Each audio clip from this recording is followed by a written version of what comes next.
Hello everyone. Today's dissection topic is back of leg.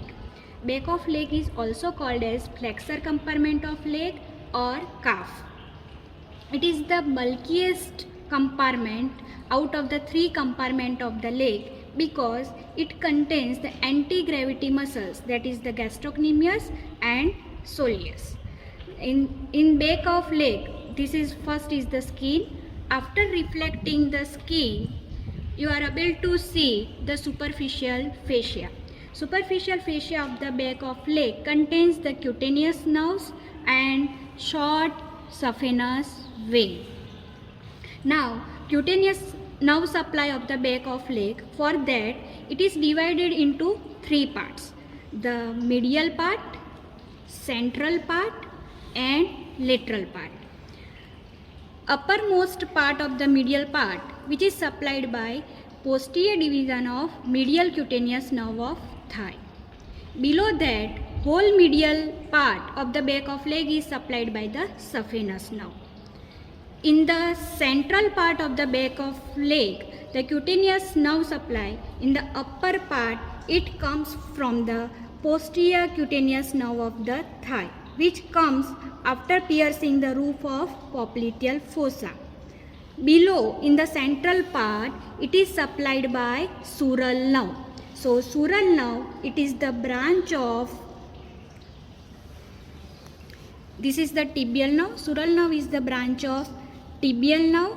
It enters into the back of leg, passing between the two heads of gastrocnemius.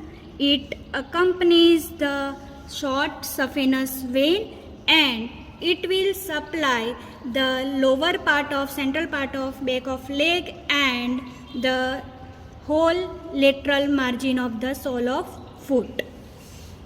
This sural nerve in the lower part, it is situated between the lateral malleolus. See, this is the lateral malleolus and this is the tendocalcaneus tendon. So it is situated between the lateral malleolus and tendocalcaneus, and it is most superficial one and it is sensory in function, only sensory function. So it can be used as a graft purpose. And in the lateral part, cutaneous nerve supply will come from the, see, this is the common peroneal nerve. So branches from the common peroneal nerve, that is the lateral cutaneous nerve of calf and peroneal communicating nerve. So you can see this one is the peroneal communicating nerve, and in the middle third of the leg, it makes the communication with the sural nerve. So this is the communication between the sural nerve and peroneal communicating nerve. And again, the lateral part of the back of leg, that is supplied by the sural nerve. Now, whole back of leg is invested by the deep fascia. So you can see this is the deep fascia, and this deep fascia also sends the septa, that is the superficial and deep transverse septa, and divide the back of leg into three compartments: superficial, middle and deep. And this deep fascia, it is thin in the upper part but it is thickened in the lower part and form the flexor retinaculum, underneath which the long flexor tendons of the back of leg enters into the sole. Now, boundaries. So back of leg is bounded by anteriorly posterior surface of tibia and fibula. In between them there is interosseous membrane and posterior intermuscular septum. So that is anterior boundary of back of leg, and posteriorly back of leg is bounded by deep fascia. Now another content of superficial fascia, that is the short saphenous vein. Short saphenous vein is formed on the dorsum of foot from the lateral end of the dorsal venous arch and combined with the lateral marginal vein, it passes behind the lateral malleolus. You can see it passes behind the lateral malleolus and just lateral to the tendon of tendocalcaneus. It passes in the middle of the calf and it will drain into the popliteal vein, into the popliteal fossa. Now, after reflecting the deep fascia, muscles of the back of leg are exposed. So, the muscles are arranged in the three planes: superficial, middle and deep plane. In the superficial part or in the superficial plane, the muscles are, first one is gastrocnemius, then soleus and plantaris. Three muscles are there in the superficial part of the back of leg, that is the gastrocnemius, soleus and plantaris muscle. Now first one is gastrocnemius. Gastrocnemius muscle has two heads, medial head and lateral head. This is the right side of lower limb, so this side is the medial side. Medial head and lateral head, both head has tendinous origin. Out of these two head, medial head is longer. It has origin from the posteromedial aspect of the medial condyle of femur as well as inferomedial aspect of the popliteal surface of the femur. The lateral head arises from the posterior part of the lateral condyle of femur. Medial and lateral head, both head has attachment on the capsule of the knee joint. Medial and lateral head of gastrocnemius unite in the middle part and they will form the aponeurotic area, and the fibers of gastrocnemius unites with the soleus muscle. This is the soleus muscle and they will form the common tendon. The name of that common tendon is the tendocalcaneus, and this tendocalcaneus will insert on the middle part of the posterior surface of calcaneum. So this is the gastrocnemius muscle having medial head and lateral head. We have cut the medial and lateral head 5 cm below their origin. So after cutting the medial head of gastrocnemius, we reflect the medial head like this on the lateral side, and beneath the medial head we are able to see the tibial nerve and popliteal vessels. Also we are able to see the tendon of plantaris muscle. Okay, so here on the lateral side we have similarly cut the lateral head of gastrocnemius 5 cm below its origin and reflected on the medial side. So the plantaris muscle, see this one, plantaris muscle is exposed. So plantaris muscle has origin from the lower part of the lateral supracondylar ridge of the femur. This plantaris muscle has short fusiform belly and long tendon. So muscle will go downward and medially, and immediately it form the thin tendon, and this tendon will pass here, you can see, along the medial border of gastrocnemius. It passes between the gastrocnemius and soleus muscle. So this is the tendon of plantaris muscle, and it will lie along with the medial side of gastrocnemius. It fuses with the tendocalcaneus, and similarly like tendocalcaneus, it inserts on the medial margin of the tendocalcaneus on the middle part of the posterior surface of calcaneum. So this is plantaris muscle, and you can see the tendon of the plantaris muscle. It looks like here on the medial side, it looks like a nerve. So the tendon of plantaris muscle is called as Fresher's nerve, and this is the vestigial muscle in the human being. So sometimes the tendon of plantaris is used for the graft purpose, and in the sole, the plantar aponeurosis. In the sole, plantar aponeurosis represents the detached part of the plantaris muscle. Both gastrocnemius muscle and plantaris muscle are supplied by the tibial nerve from the popliteal fossa. Here you can see this is the tibial nerve. The branch going into the lateral head. This is the branch to the lateral head of gastrocnemius, going into the gastrocnemius, and this is the branch coming from the tibial nerve supplying the medial head of gastrocnemius. Also, this plantaris muscle is supplied by the tibial nerve. Now, between the medial head of gastrocnemius and capsular ligament of knee joint, there is one bursa. That bursa is called as Brodie's bursa. This bursa can communicate with the knee joint cavity and also with the bursa under cover of semimembranosus muscle.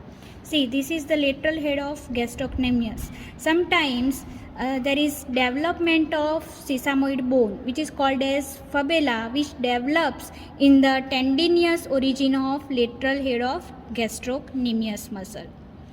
Now, this gastrocnemius muscle and plantaris muscle, both muscle will cross the knee joint, so they help in the flexion of knee joint, and they have a common insertion on the middle part of the posterior surface of calcaneum. That's why they will form the they will do the plantar flexion of the ankle joint, so they raise the heel during the walking.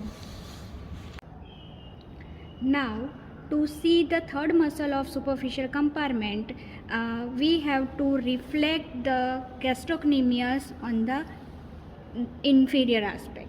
So now you can see the soleus muscle.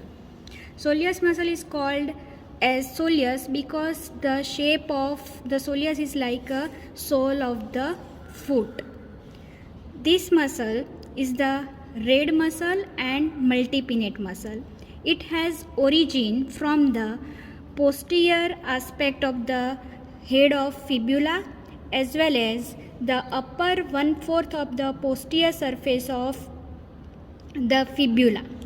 Also, it has the origin from the soleal line of the tibia, and on the medial side it has origin from the middle 1/3 of the medial border of tibia. So whole origin, it is in the form of dome shape or horseshoe shape.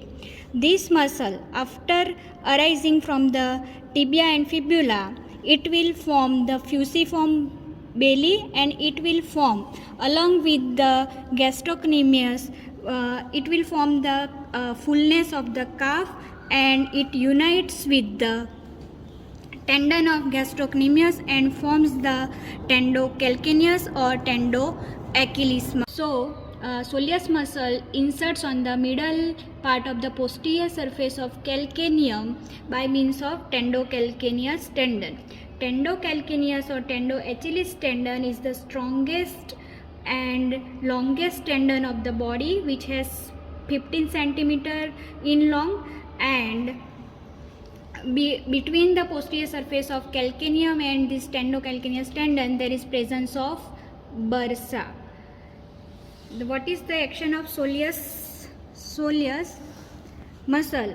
Along with the gastrocnemius and plantaris, it helps in the plantar flexion of the ankle joint. Nerve supply of the soleus muscle. This is the tibial nerve. So soleus muscle is supplied by the branch from the tibial nerve coming from the popliteal fossa, and as this tibial nerve enters into the leg, the deep surface of soleus muscle is also again supplied by the tibial nerve within the leg. Soleus muscle morphologically represents the flexor digitorum superficialis muscle of the front of forearm, and in the sole the flexor digitorum brevis muscle represents the diverse part of soleus muscle due to projection of calcaneum, posterior projection of calcaneum, and in the sole the long plantar ligament represents the diverse part of the gastrocnemius muscle. Now the medial and lateral head of gastrocnemius and soleus muscle, they are collectively called as triceps surae or gastrosoleus muscle. Action of the gastrocnemius and soleus. Gastrocnemius muscle is the strap and white muscle, and soleus is multipinnate and red muscle. Both muscle helps in during the walking and running. Being a strap muscle, it increases the range of movement, and it is the multipinnate muscle, so it is more powerful, and it helps in to overcome the inertia of the body weight during the walking and running.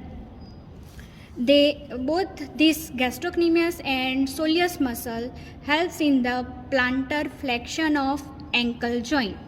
So this gastrocnemius muscle, it is considered as top gear of the car, and the soleus muscle is considered as bottom gear of the car.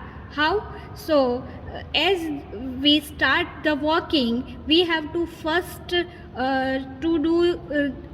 overcome the inertia of body weight. So in that duration, the soleus muscle will come in the action. Once the movement is proceed, this faster acting gastrocnemius will play role, and it act as like a top gear of the car, and it helps in the maintenance of walking and running. Now this soleus muscle, this is considered as peripheral heart. This both muscle helps in the circulation of the body. So how this soleus muscle helps in the circulation? This soleus muscle is pierced by the perforators which connects the superficial vein with the deep veins.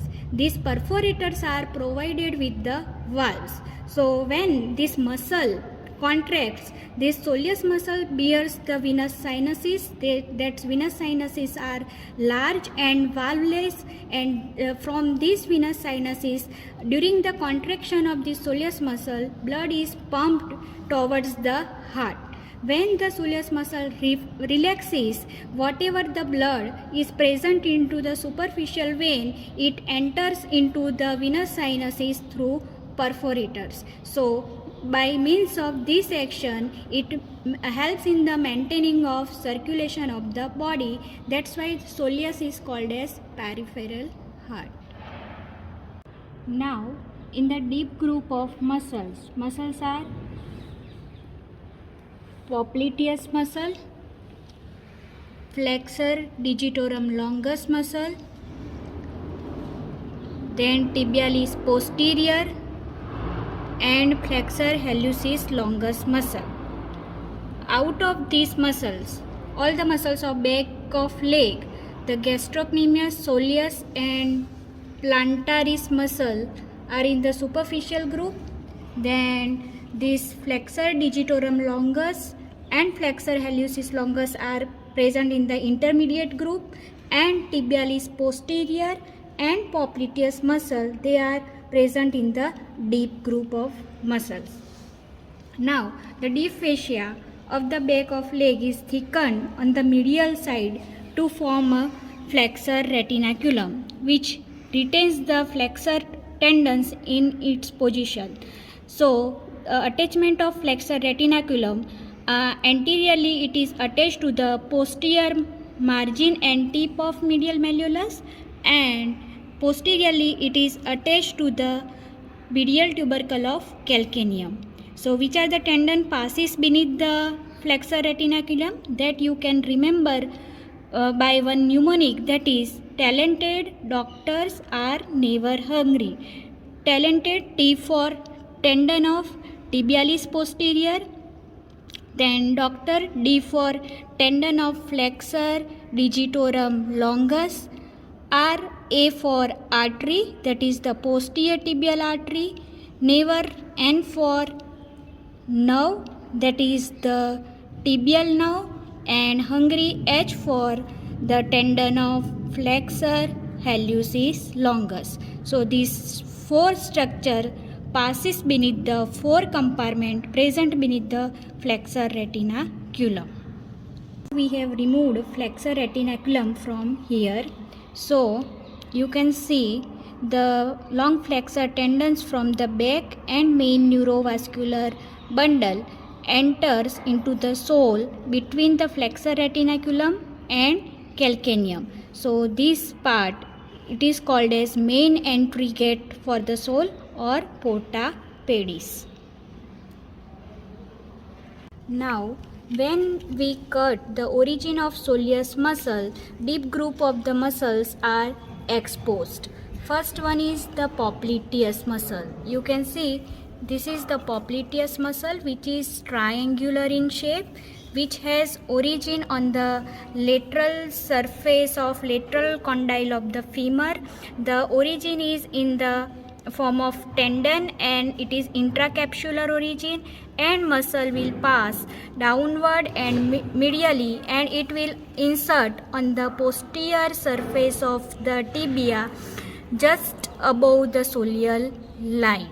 This popliteus muscle is supplied by the nerve to popliteus. You can see this is the tibial nerve and this one is the nerve to popliteus, which lies between the tendon of plantaris, this is the plantaris muscle, this is tendon of plantaris, and popliteal vessels. So this nerve to popliteus muscle wind around the lower border of popliteus and supply this muscle from its deep surface. Apart from supplying the popliteus muscle, the nerve to popliteus will supply the tibialis posterior muscle, then superior and inferior tibiofibular joint, interosseous membrane, and medullary branch to the tibia. What is the action of popliteus muscle? It is the unlocking muscle. So it unlocks the locked knee during the flexion of knee joint and it pulls the lateral meniscus backward during the initiation of flexion of knee joint. So this is popliteus muscle. Now second muscle, that is this one, flexor digitorum longus muscle. Flexor digitorum longus muscle, which has origin from the medial part of posterior surface of tibia, and you can identify this flexor digitorum longus muscle beneath the flexor retinaculum. It just lies lateral to the tendon of tibialis posterior muscle. So the tendon of flexor digitorum muscle passes below, it crosses the tendon of tibialis posterior superficially from medial to lateral side. So you should remember this crossing of flexor digitorum longus muscle from medial to lateral side and superficial to the tendon of tibialis posterior muscle.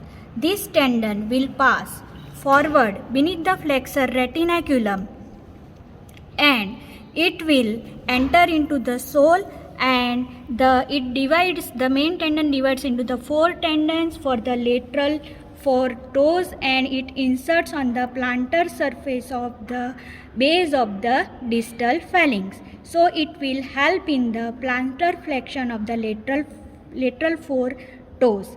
also it will help in the plantar flexion of ankle joint and will help in the maintenance of medial longitudinal arch. Flexor hallucis longus muscle. The flexor hallucis muscle has origin from the lower 2/3 of posterior surface of the fibula. The muscle will pass below the flexor retinaculum and it will enter into the sole and will insert on the base of the distal phalanx of the great toe. So it helps in the plantar flexion of great toe and also helps in the plantar flexion of ankle joint. This flexor hallucis longus muscle, it is more bulkier, so it overlaps this tibialis posterior muscle. Tibialis posterior muscle, it is the deepest muscle of the back of leg. It has origin from the upper part of interosseous membrane, from the lateral part of the posterior surface of the tibia and upper 2/3 of the posterior surface of fibula. This muscle passes beneath the flexor retinaculum, and here at the level of flexor retinaculum it will rest behind the medial malleolus.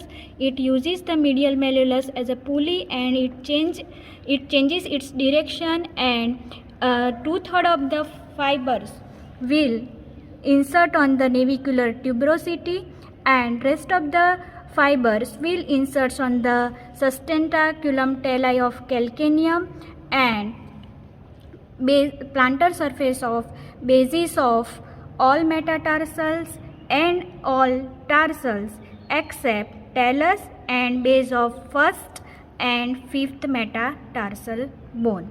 This tibialis posterior muscle is supplied by the tibial nerve.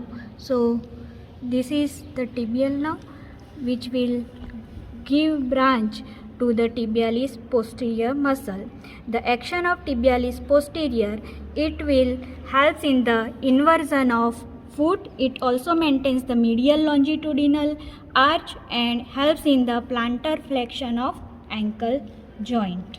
Now, neurovascular bundle in the back of leg enters by passing through the dome-shaped arch, tendinous arch formed by the soleus muscle, that is the tibial nerve, and you can see the posterior tibial vessels. So at the lower border of popliteus, this popliteal artery divides into anterior and posterior tibial artery. So posterior tibial artery is this one, which is accompanied by vena comitant in its whole length, and this is the tibial nerve. At the level of flexor retinaculum, this posterior tibial artery divides into medial and lateral plantar artery. So you can see this is the medial plantar artery and here it is lateral plantar artery, and this tibial nerve divides into medial plantar nerve and lateral plantar nerve. Division of nerve occurs earlier than that of division of posterior tibial artery. This posterior tibial artery in the upper part, it will give one branch. That branch is called as peroneal artery. So you can see this one is the peroneal artery, and this is the tibial nerve, which will supplies all the deep muscles of the back of leg. You can see this is the branch going to the flexor hallucis longus muscle. Then you can see the soleus muscle is also supplied from the tibial nerve in the back of leg. Also you can see the multipinnate appearance of soleus muscle, and all the deep group of muscles, they have bipinnate appearance.